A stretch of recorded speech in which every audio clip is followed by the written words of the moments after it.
Hey everybody, welcome to another video on the Blue Abroad YouTube channel. To be honest, it's the last video for 2021 on the Blue Abroad YouTube channel. And the purpose of this video is really to reflect on the year that has been, look forward to the year that will be, and just express my sincerest gratitude, to be honest, to all of you who have been a part of the journey, whether you've found the channel this year or you've been following the journey from the very beginning. I think those of you who have been watching from the very beginning, it's quite fascinating what's happened over the last few years. I feel like I've really evolved or grown up, like in front of you. It's a very intimate experience, sharing week to week, day to day about the club and what's going on, and watching previous videos and sort of seeing the evolution of myself. I think it's quite unique. And then also when you add over the last few years, we've added people have come on, and we see a lot more contributors to the channel, especially on the video front. I think it's been a really fascinating journey and a real evolution of the footy media industry. I think the fans really, especially the Carlton fans, we've really taken ownership of our own media in a sense. I think we've identified what we like and what we don't like in terms of how the game is presented to us. And yeah, I guess from my standpoint, it's really just about thanking you for being a part of it and allowing it to grow.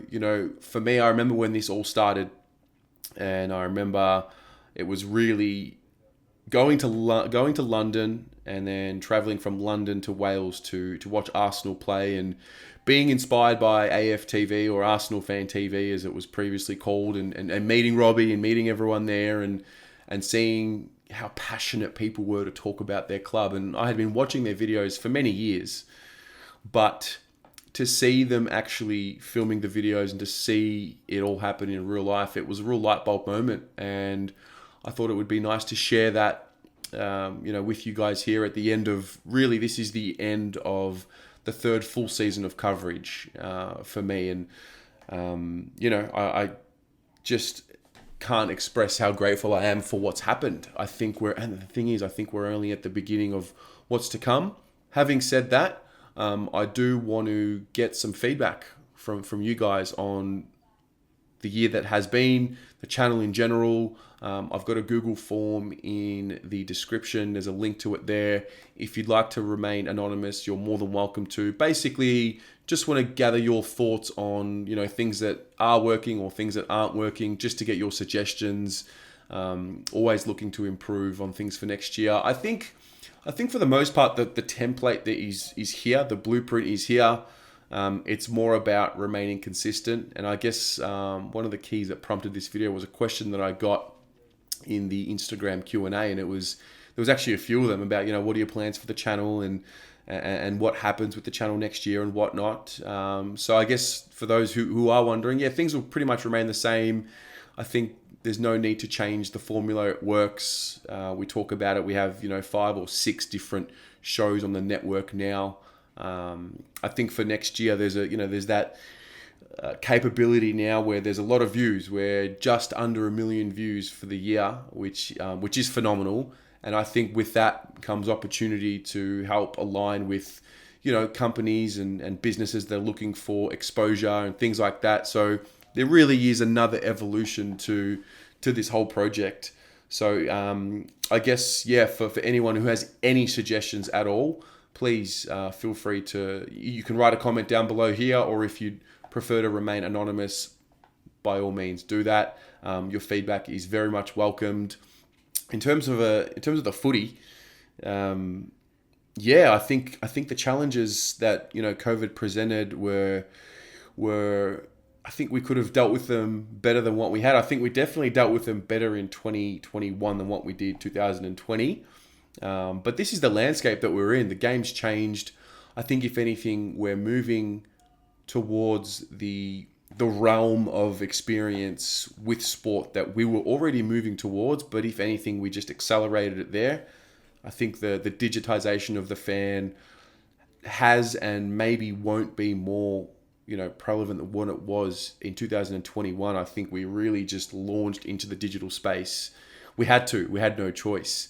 With that comes positives and negatives, especially after, when you're talking about a club like ours where it's so emotional. I think it's really just a documentation on these forums and on these online spaces of people's emotions. And, I guess coming home, I really thought by 2021 we would have at least be playing in a prelim, given the group that we had. But there has been, we'll call them failures along the way, and I'm hoping that these failures are the experiences that this group needs to galvanize each other. And I think when you look at the makeup of the group, they've been together for quite some time. This young core group have been together for quite some time, especially those that were drafted, 2015, 2016, 2017. So I'm very excited. There's a different feeling this year, or at this point of the year, though. I think usually at this point of the year, I'm talking to people and almost campaigning for how good we're going to be. Whereas this time, I'm not really trying to convince people of how good I think we'll be.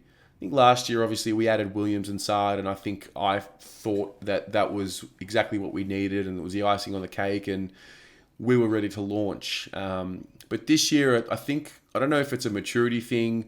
I don't know if it's a being let down for too many years thing, but I am just going to let it happen when it happens. And I think when I'm not trying to campaign for us, we generally play well. So that's also, the sick psychotic Carlton supporter coming out within. But for 2022, what does a successful 2022 look like? I think at a base level, if we can win 50% or more of our games, I think that's really what I'd be looking at the end of 2022.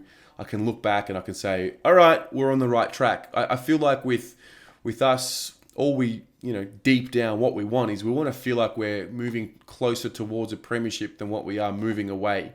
That's ultimately what will have us feeling satisfied at the end of the year, I believe, anyway. So I'm looking forward to that. I'm looking forward to just a maturity across the board from the group.